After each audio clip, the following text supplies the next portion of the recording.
Benipal show ਦੇਖਣ ਵਾਲੇ ਸਮੁੱਚੇ ਦਰਸ਼ਕਾਂ ਨੂੰ ਪਿਆਰ ਅਤੇ ਸਤਿਕਾਰ ਸਹਿਤ ਸਤਿ ਸ਼੍ਰੀ ਅਕਾਲ ਤੇ ਤੁਹਾਡਾ ਸਭਨਾਂ ਦਾ ਸਵਾਗਤ। ਦੋਸਤੋ, ਅੱਜ ਦੇ ਸ਼ੋਅ ਵਿੱਚ ਵੀ ਕੁਝ ਅਹਿਮ ਖਬਰਾਂ ਨੇ, ਕੁਝ ਜਾਣਕਾਰੀਆਂ ਨੇ ਤੇ ਕੁਝ ਦਿਲਚਸਪੀਆਂ ਨੇ ਜਿਨ੍ਹਾਂ ਨੂੰ ਆਧਾਰ ਬਣਾ ਕੇ ਗੱਲਬਾਤ ਕੀਤੀ ਜਾਏਗੀ। ਪਹਿਲੀ ਤੇ ਵੱਡੀ ਖਬਰ ਮੈਂ ਜਿਸ ਨੂੰ ਮਹਿਸੂਸ ਕਰ ਰਿਹਾ ਉਹ ਇਹ ਹੈ ਕਿ ਪੰਜਾਬ ਦੇ ਮੋਗਾ ਜ਼ਿਲ੍ਹੇ ਦਾ ਇੱਕ ਪਿੰਡ ਹੈ ਜਿਸ ਨੇ ਉਹ ਕੰਮ ਕਰਕੇ ਦੁਨੀਆ ਦੇ ਵਿੱਚ ਵਾਹ-ਵਾਹ ਖੱਟ ਲਈ ਹੈ ਜਿਸ ਦੇ ਲਈ ਹੋਰ ਪਿੰਡਾਂ ਨੂੰ ਵੀ ਸੁਹਿਰਦ ਹੋਣ ਦੀ ਜ਼ਰੂਰਤ ਹੈ। ਖਬਰ ਕੀ ਹੈ, ਇਹ ਵਿਸਥਾਰ ਨਾਲ ਤੁਹਾਡੇ ਨਾਲ ਜਾਣਕਾਰੀ ਸਾਂਝੀ ਕੀਤੀ ਜਾਏਗੀ। ਵੈਨਕੂਵਰ ਦੇ ਵਿੱਚ ਇੱਕ ਪੰਜਾਬੀ ਨੌਜਵਾਨ ਨੇ ਇੱਕ ਔਰਤ ਤੇ ਜਿਨਸੀ ਹਮਲਾ ਕੀਤਾ ਤੇ ਪੁਲਿਸ ਨੇ ਕਰ ਲਿਆ ਗ੍ਰਿਫਤਾਰ।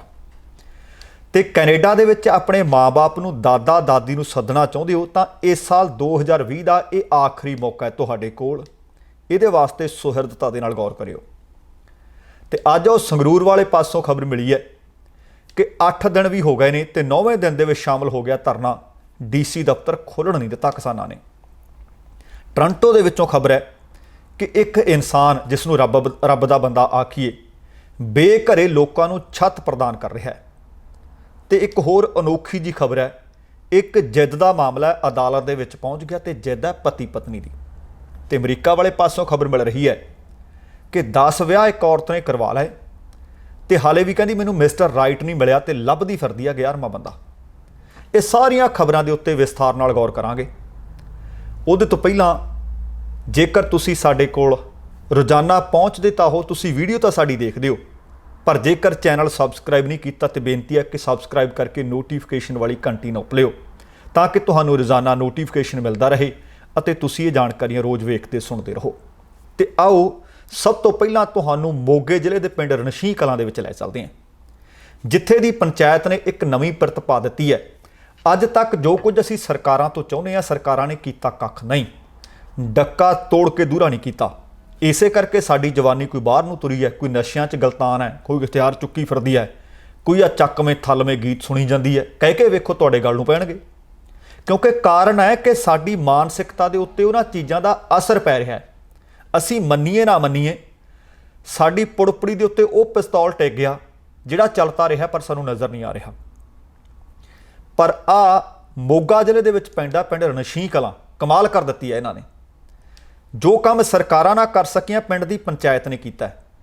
ਉਹ ਕਹਿੰਦੇ ਪਿੰਡ ਦੀ ਪੰਚਾਇਤ ਦਾ ਖੱਬੇ ਹੱਥ ਦਾ ਕੰਮ ਹੈ।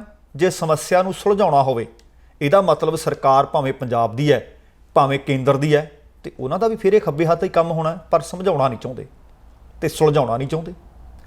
ਹੁਣ ਪਿੰਡ ਦੀ ਪੰਚਾਇਤ ਨੇ ਪਿੰਡ ਦੀਆਂ ਦਲਿਤ ਔਰਤਾਂ ਨੂੰ ਪੈਨਸ਼ਨ ਖੁਦ ਲਾ ਦਿੱਤੀ ਹੈ, ਜਿਹਦੇ ਤਹਿਤ ਹੁਣ ਪਿੰਡ ਦੀਆਂ ਦਲਿਤ ਔਰਤਾਂ ਜਿਹੜੀਆਂ ਵਿਧਵਾ ਨੇ 750 ਰੁਪਏ ਪ੍ਰਤੀ ਮਹੀਨਾ ਪਿੰਡ ਦੀ ਪੰਚਾਇਤ ਦਿਆ ਕਰੂਗੀ ਤੇ ਸ਼ੁਰੂਆਤ ਵੀ ਕਰ ਦਿੱਤੀ। ਹੁਣ ਇਹ ਜਿਹੜਾ ਪਿੰਡ ਹੈ ਲਗਭਗ 2700 ਦੀ ਆਬਾਦੀ ਹੈ ਅਤੇ 1301 ਏਕੜ ਦਾ ਸਮੁੱਚਾ ਇਸ ਪਿੰਡ ਦਾ ਰਕਬਾ ਹੈ। ਤੇ ਬੀਤੇ ਵਰੇ ਕਹਿੰਦੇ ਪਿੰਡ ਦੇ ਵਿੱਚ ਕਿਸੇ ਵੀ ਕਿਸਾਨ ਨੇ ਪਰਾਲੀ ਨੂੰ ਅੱਗ ਨਹੀਂ ਲਾਈ। ਡਿਪਟੀ ਕਮਿਸ਼ਨਰ ਮੋਗਾ ਖੁਦ ਕਿਸਾਨਾਂ ਨੂੰ ਸ਼ਾਬਾਸ਼ ਦੇਣ ਦੇ ਵਾਸਤੇ ਇਸ ਕੰਮ ਦੇ ਲਈ ਪਹੁੰਚੇ ਸੀ।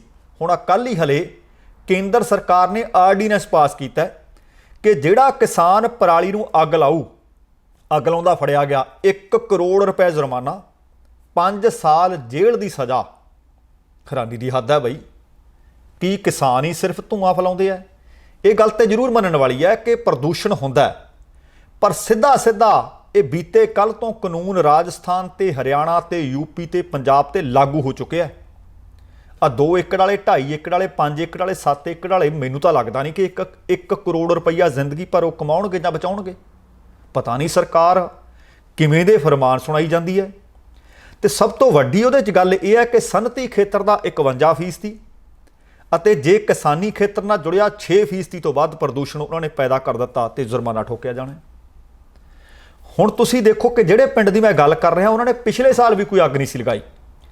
ਪੰਜਾਬ ਸਰਕਾਰ ਨੇ ਕਿਹਾ ਸੀ ਕਿ ਜਿਹੜਾ ਵਿਅਕਤੀ ਅੱਗ ਨਹੀਂ ਲਾਏਗਾ ਉਸ ਨੂੰ 1000 ਰੁਪਏ ਪ੍ਰਤੀ ਏਕੜ ਮੁਆਵਜ਼ਾ ਦੇਵਾਂਗੇ, ਪਰ ਦਿੱਤਾ ਕਿਸੇ ਨੂੰ ਨਹੀਂ ਦਿੱਤਾ।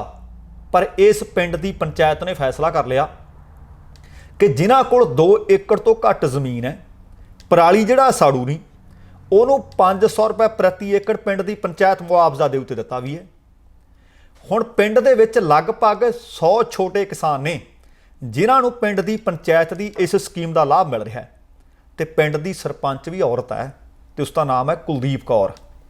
ਜਦੋਂ ਉਹਨਾਂ ਨੂੰ ਪੁੱਛਿਆ ਗਿਆ ਕੁਲਦੀਪ ਕੌਰ ਨੂੰ ਕਿ ਸਰਪੰਚ ਸਾਹਿਬਾ ਇਹ ਤਾਂ ਦੱਸੋ ਕਿ ਆਹ ਜਿੰਨੀਆਂ ਸਕੀਮਾਂ ਤੁਸੀਂ ਦੇ ਰਹੇ ਹੋ, ਇੰਨੀਆਂ ਸਕੀਮਾਂ ਤਾਂ ਨਾ ਪੰਜਾਬ ਸਰਕਾਰ ਦੇ ਰਹੀ ਹੈ ਨਾ ਕੇਂਦਰ ਸਰਕਾਰ ਦੇ ਰਹੀ ਹੈ, ਪਰ ਅਨਾਊਂਸਮੈਂਟਸ ਉਹਨਾਂ ਦੀਆਂ ਇਹਦੇ ਨਾਲੋਂ ਕਿਤੇ ਵੱਧ ਨੇ।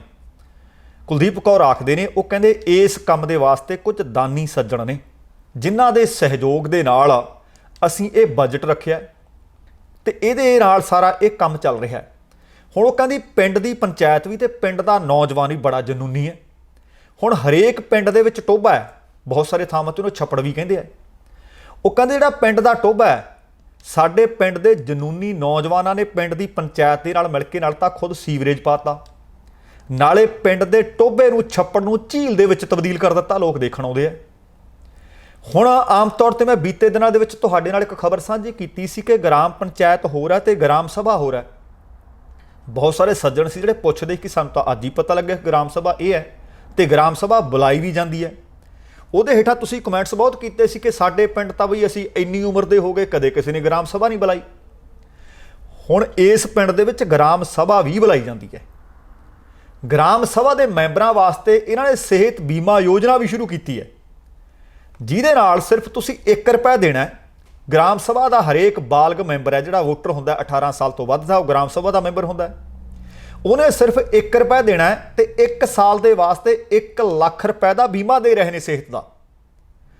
ਇਹ ਜਦੋਂ ਉਹਨਾਂ ਨੂੰ ਪੁੱਛਿਆ ਕਿ ਇਹ ਤਾਂ ਦੱਸ ਦਿਓ ਕਿ ਦਾਨੀ ਸੱਜਣ ਕੌਣ ਨੇ, ਉਹ ਕਹਿੰਦੇ 7 ਪ੍ਰਵਾਸੀ ਭਾਰਤੀ ਨੇ ਜਿਨ੍ਹਾਂ ਨੇ ਸਾਰੀ ਆ ਬੀਮਾ ਸਕੀਮ ਦਾ ਖਰਚ ਆਪਣੇ ਸਿਰ ਲਿਆ। ਤੇ ਕਈ ਵਾਰੀ ਹੁੰਦਾ ਕਿ ਜਿਹੜਾ ਪਿੰਡ ਦਾ ਸਾਬਕਾ ਸਰਪੰਚ ਹੁੰਦਾ ਉਹ ਵਿਰੋਧਤਾ ਕਰਨ ਲੱਗ ਪੈਂਦਾ। ਪਿੰਡ ਦੇ ਸਾਬਕਾ ਸਰਪੰਚ ਨੇ ਪ੍ਰੀਤਿੰਦਰ ਸਿੰਘ ਮਿੰਟੂ, ਉਹ ਕਹਿੰਦੇ ਅਸਲ ਦੇ ਵਿੱਚ ਜੇ ਅਸੀਂ ਆਖੀਏ ਕਿ ਸਾਡੇ ਪਿੰਡ ਦੀ ਬੈਂਕ ਹੈ ਤਾਂ ਇਹ ਦਾਨੀ ਸੱਜਣ ਨੇ। ਪੰਚਾਇਤ ਸਭਾ ਨੇ ਗ੍ਰਾਮ ਪੰਚਾਇਤ ਨੇ ਗ੍ਰਾਮ ਸਭਾ ਦਾ ਇਜਲਾਸ ਸੱਦਿਆ ਤੇ ਹੁਣ ਇੱਕ ਦਿਨ ਮੈਂ ਤੁਹਾਡੇ ਨਾਲ ਖਬਰ ਇਹ ਵੀ ਸਾਂਝੀ ਕੀਤੀ ਸੀ ਕਿ ਸਾਰੀ ਸਮੁੱਚੀ ਗ੍ਰਾਮ ਸਭਾ ਨੂੰ ਉਸ ਇਜਲਾਸ ਦੇ ਵਿੱਚ ਸੱਦਿਆ ਕਿਵੇਂ ਜਾਵੇ, ਉਹਨਾਂ ਦੀ ਹਾਜ਼ਰੀ ਕਿਵੇਂ ਯਕੀਨੀ ਬਣਾਈ ਜਾਵੇ। ਪਿੰਡ ਦੀ ਪੰਚਾਇਤ ਨੇ ਇੱਕ ਨਵਾਂ ਫਾਰਮੂਲਾ ਕੱਢ ਲਿਆ। ਗ੍ਰਾਮ ਸਭਾ ਦੇ ਵਿੱਚ ਕਹਿੰਦੇ ਜਿਹੜਾ ਵੀ ਭਾਗ ਲਊ ਇੱਕ ਲੱਕੀ ਡਰਾ ਕੱਢਿਆ, ਲੱਕੀ ਕੂਪਨ ਨੇ, ਕਹਿੰਦੇ ਆਓ ਤੁਹਾਨੂੰ ਕੋਈ ਨਾ ਕੋਈ ਇਨਾਮ ਮਿਲੂ। ਤੇ ਲੱਕੀ ਡਰਾ ਦੇ ਵਿੱਚ ਕੁੱਲ 17 ਆਈਟਮਾਂ ਰੱਖੀਆਂ। ਆਈਟਮਾਂ ਉਹ ਨਹੀਂ ਰੱਖੀਆਂ ਕਿ ਜਿਹੜੀਆਂ ਸਾਨੂੰ ਲਿਜਾ ਕੇ ਟਰੰਕ, ਸੰਦੂਕ ਜਾਂ ਪੇਟੀ ਦਾ ਸ਼ਿੰਗਾਰ ਬਣਾਉਣੀਆਂ ਪੈਣ। ਉਹਨਾਂ ਨੇ 17 ਆਈਟਮਾਂ ਉਹ ਰੱਖੀਆਂ ਜਿਹੜੀਆਂ ਰੋਜ਼ਮਰਾ ਦੀ ਜ਼ਿੰਦਗੀ ਦੇ ਵਿੱਚ ਕੰਮ ਆਉਂਦੀਆਂ ਨੇ। ਤੇ ਇਜਲਾਸ ਦੀ ਸਮਾਪਤੀ ਮੌਕੇ ਡਰਾ ਕੱਢ ਦਿੱਤਾ ਗਿਆ। ਹੁਣ ਪਿੰਡ ਦੀ ਪੰਚਾਇਤ ਅਸਲ ਦੇ ਵਿੱਚ ਪਿੰਡ ਦੀ ਸਰਕਾਰ ਹੁੰਦੀ ਹੈ ਜੋ ਸੁੱਖ ਦੁੱਖ ਵਿੱਚ ਵੀ ਖੜਦੀ ਹੈ। ਤੇ ਪਿੰਡ ਦੇ ਲੋਕ ਸਰਬਸੰਮਤੀ ਨਾਲ ਕਈ ਵਾਰੀ ਫਿਰ ਪੰਚਾਇਤ ਵੀ ਚੁਣਦੇ ਨੇ।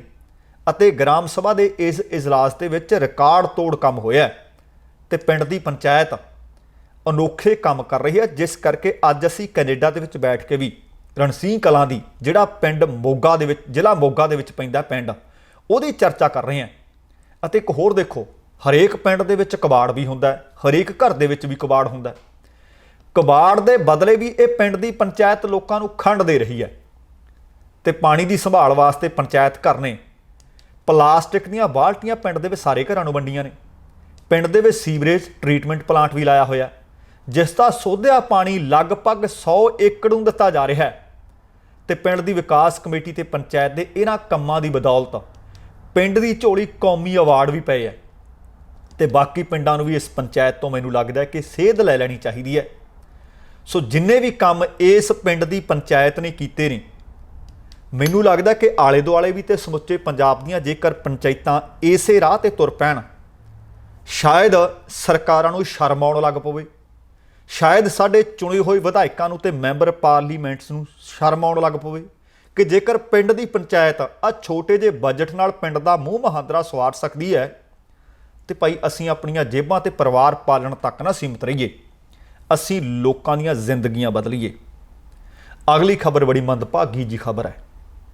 ਲਗਭਗ ਬੀਤੇ 2-3 ਦਿਨਾਂ ਤੋਂ ਇਸ ਤਰ੍ਹਾਂ ਦੀ ਇੱਕ ਅੱਧੀ ਖਬਰ ਪ੍ਰਕਾਸ਼ਿਤ ਹੋ ਹੀ ਰਹੀ ਹੈ। ਇਹ ਖਬਰ ਵੈਨਕੂਵਰ ਦੇ ਨਾਲ ਸੰਬੰਧਿਤ ਹੈ।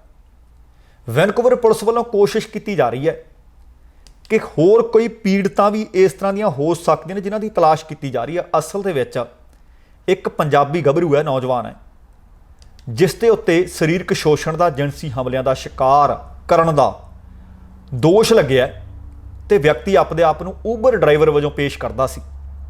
ਬੀਤੀ 22 ਤਰੀਕ ਨੂੰ ਲੈਂਗਲੀ ਦਾ ਰਹਿਣ ਵਾਲਾ, ਲੈਂਗਲੀ ਵੀ ਵੈਨਕੂਵਰ ਸਰੀ ਦੇ ਨਾਲ ਹੀ ਪੈਂਦਾ, ਲੈਂਗਲੀ ਦਾ ਰਹਿਣ ਵਾਲਾ 24 ਵਰ੍ਹਿਆਂ ਦਾ ਹਿਰਦੇਪਾਲ ਸਿੰਘ ਬਾਠ, ਇਹਦੇ ਉੱਤੇ ਇੱਕ ਔਰਤ ਦਾ ਸਰੀਰਕ ਸ਼ੋਸ਼ਣ ਕਰਨ, ਉਸ ਨੂੰ ਜ਼ਬਰਦਸਤੀ ਕੈਦ ਕਰਨ ਦੇ ਇਲਜ਼ਾਮ ਲੱਗੇ ਹੈ। ਇਸ ਸੰਬੰਧੀ ਘਟਨਾ 26 ਅਗਸਤ ਨੂੰ ਵੈਨਕੂਵਰ ਦੀ ਓਕ ਸਟਰੀਟ ਅਤੇ ਕਿੰਗ ਐਡਵਰਡ ਐਵਨਿਊ ਦੇ ਕੋਲ ਵਾਪਰੀ ਦੱਸੀ ਜਾ ਰਹੀ ਹੈ, ਜਦੋਂ ਕਥਿਤ ਤੌਰ ਤੇ ਹਿਰਦੇਪਾਲ ਸਿੰਘ ਬਾਠ ਨੇ ਇੱਕ ਔਰਤ ਨੂੰ ਜ਼ਬਰਦਸਤੀ ਕੈਦ ਦੇ ਵਿੱਚ ਲਿਆ।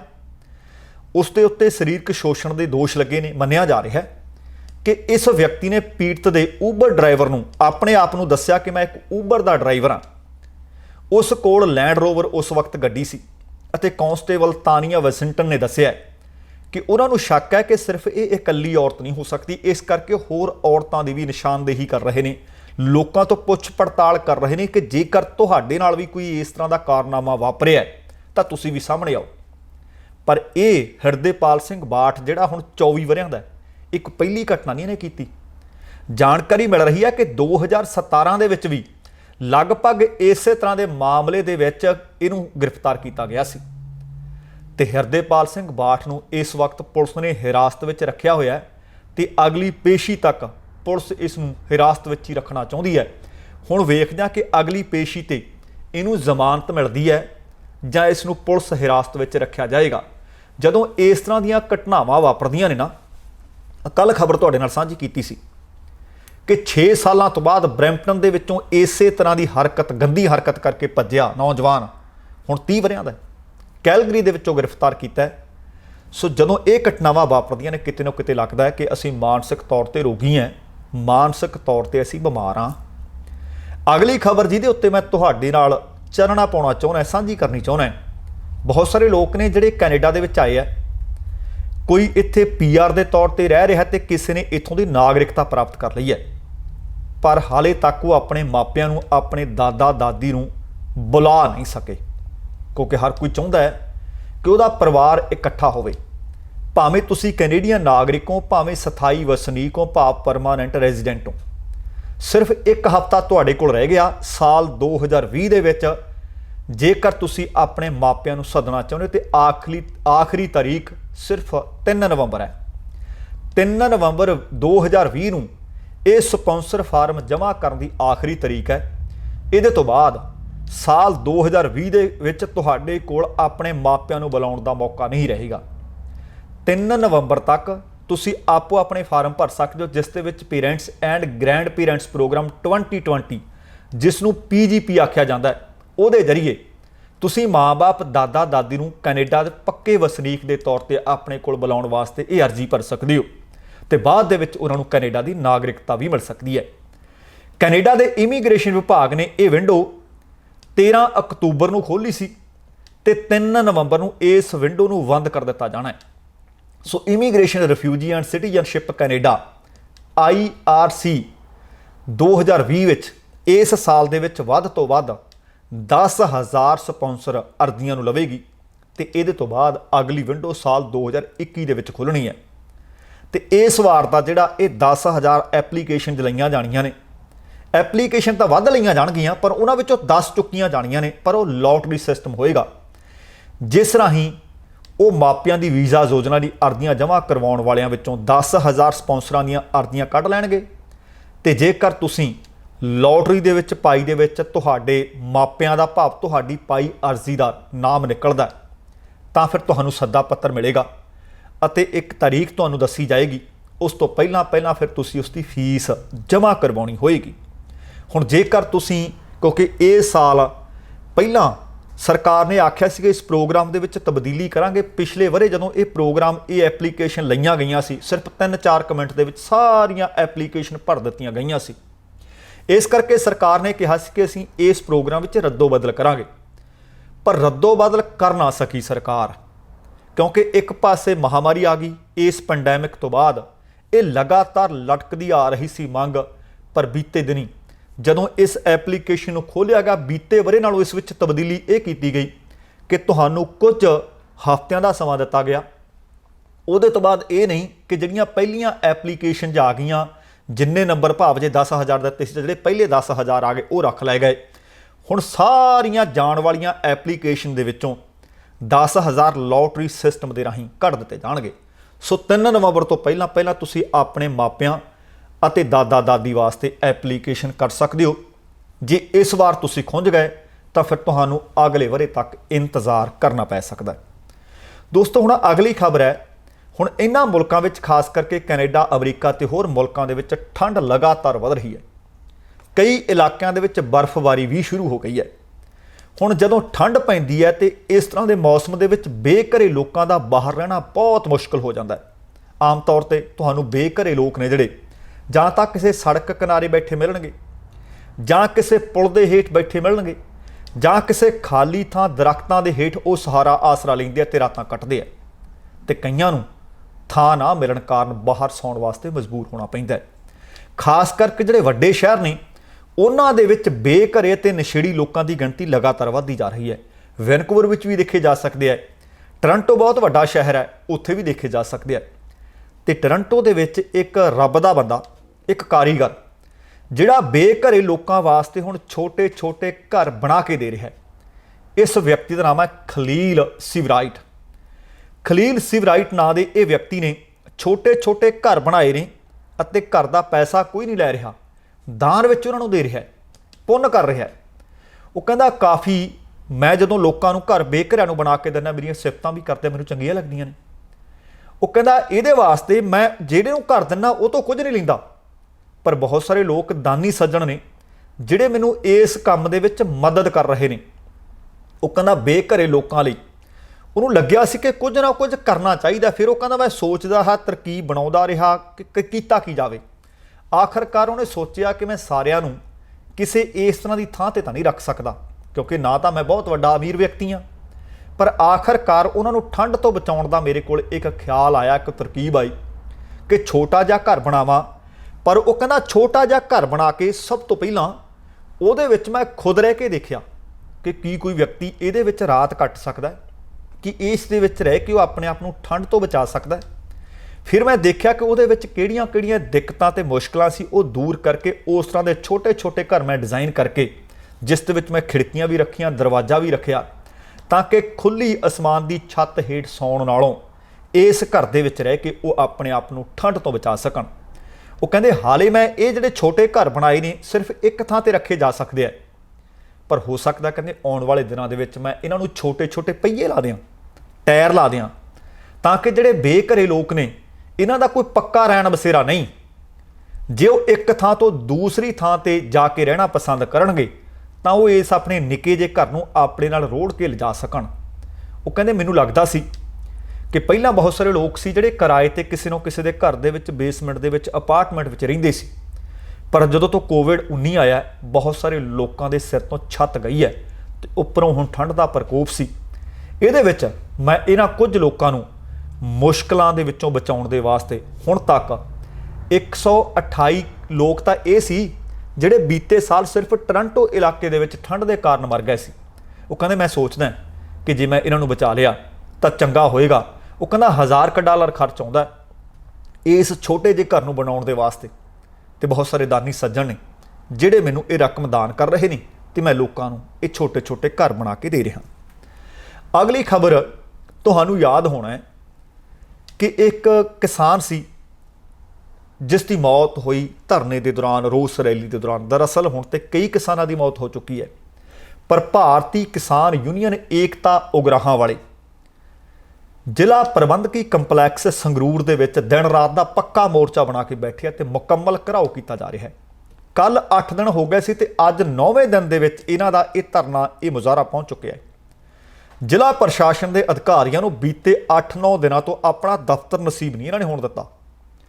ਅਧਿਕਾਰੀਆਂ ਅਤੇ ਮੁਲਾਜ਼ਮਾਂ ਤੋਂ ਬਗੈਰ ਪ੍ਰਬੰਧਕੀ ਕੰਪਲੈਕਸ ਦੇ ਵਿੱਚ ਡੀਸੀ ਦਾ ਦਫ਼ਤਰ ਵੀ ਹੈ, ਏਡੀਸੀ ਦਾ ਦਫ਼ਤਰ ਵੀ ਹੈ, ਐਸਡੀਐਮ, ਤਹਿਸੀਲਦਾਰ, ਸਿਵਲ ਸਰਜਨ, ਡੀਐਸਪੀ ਸਮੇਤ ਵੱਖੋ-ਵੱਖ ਵਿਭਾਗਾਂ ਦੇ ਦਰਜਨਾਂ ਦਫ਼ਤਰ ਨੇ।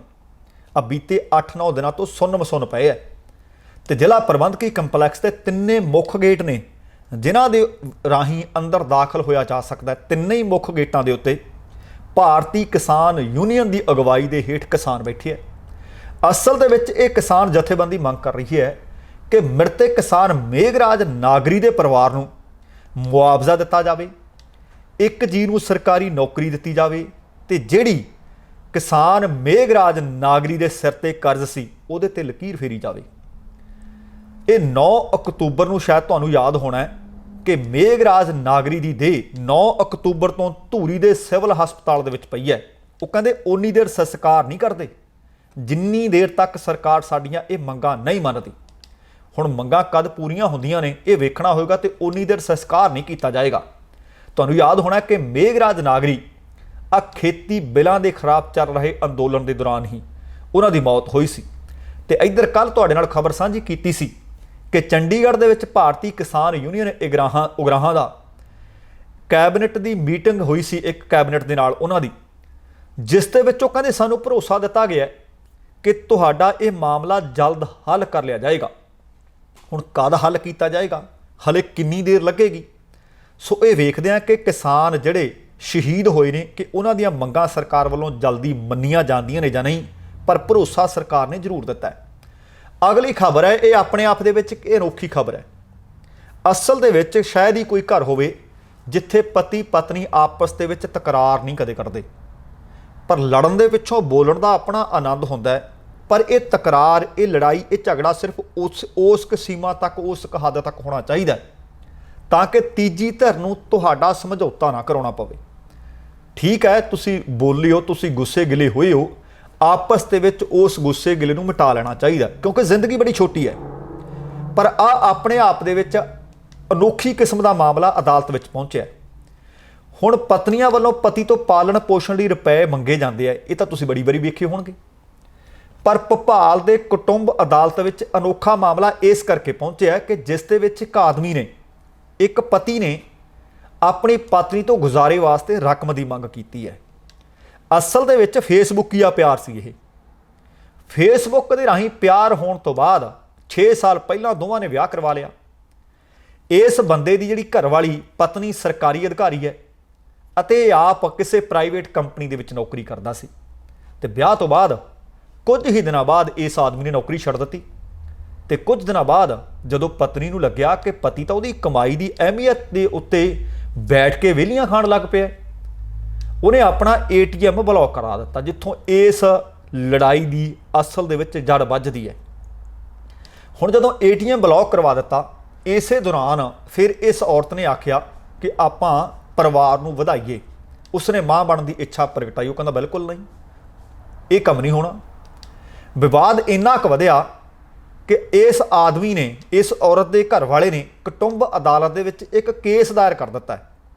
ਦਰਅਸਲ ਛੋਟਾ ਮੋਟਾ ਵਿਵਾਦ ATM ਬਲੌਕ ਕਰਨ ਅਤੇ ਫਿਰ ਪਤਨੀ ਦੀ ਗੱਲ ਨਾ ਮੰਨਣ ਤੋਂ ਇੰਨਾ ਵੱਡਾ ਹੋ ਸਕਦਾ ਹੈ, ਅਦਾਲਤ ਵਿੱਚ ਪਹੁੰਚ ਸਕਦਾ ਹੈ। ਇਹ ਸ਼ਾਇਦ ਅਦਾਲਤ ਵੀ ਇਸ ਗੱਲ ਨੂੰ ਇੱਕ ਅਨੋਖਾ ਮਾਮਲਾ ਸਮਝ ਰਹੀ ਹੈ। ਉਹ ਕਹਿੰਦੀ 6 ਵਰੇ ਹੋ ਗਏ ਮੈਂ ਮਾਂ ਨਹੀਂ ਬਣ ਸਕੀ। ਉਹ ਕਹਿੰਦਾ ਮੈਨੂੰ ਇਹ ਪੈਸੇ ਨਹੀਂ ਦਿੰਦੀ, ਇਹ ਗੱਲ ਹੋ ਹੀ ਨਹੀਂ ਸਕਦੀ। ਹੁਣ ਇੱਕ ਦੂਸਰੇ ਦੀ ਬੇਰੁਖੀ ਇਸ ਮਾਮਲੇ ਦਾ ਆਧਾਰ ਬਣੀ ਹੈ।